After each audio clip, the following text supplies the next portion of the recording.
brali ešte zetky z autobusov, tak kde? Posúdili, že aj autobus.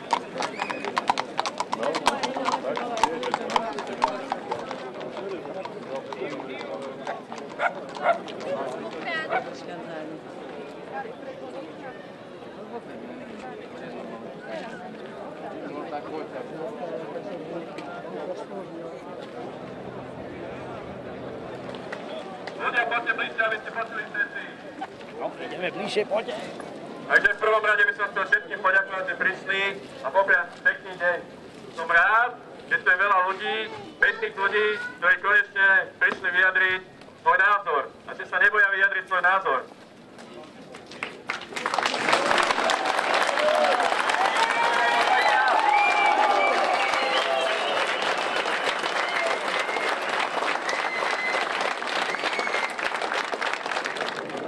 Ešte aby som osvetlil situáciu, prečo čakáme na našich kamarátov, ktorí sú zadržiavaní políciou. Do našich bratov! Áno!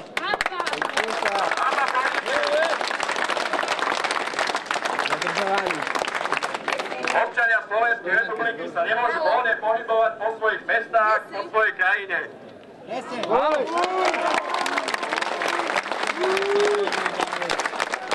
My sme sem nejako neprišli napadať rómsku menšinu, my sme sem prišli poukázať na problém, ktorý tu je, že Krompašania sú tu terorizovaní touto neprispôsobinovou menšinou.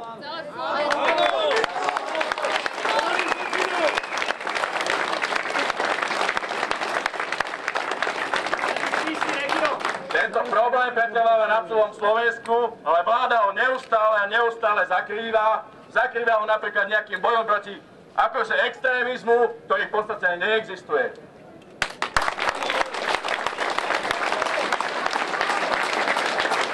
Všetkých vás tu vítam a zároveň sa chcem ospravedlniť za to meškanie. No, to meškanie spôsobili policajné hliadky, ktoré zastavovali všetkých a všetko, čo videli. No ale, ako vidíte, dorazili sme a nakoniec vystupujem. Pán minister, tvrdíte, že aktivita cigáňov je veľakrát iba ľudská drzosť, nie je trestný čin. Koľkokrát budú musieť ešte ľudia žijúci pri cigánskych getách zbytočne volať políciu?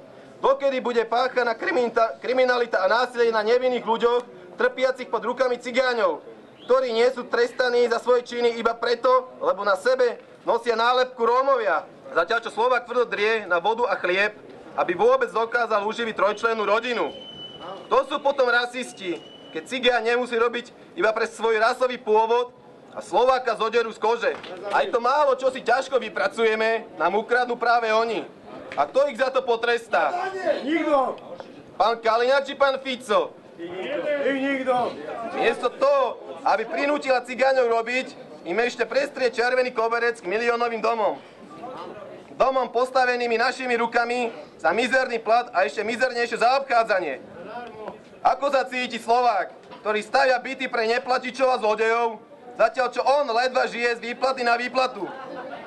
Ako potom máme rozkladať rodiny?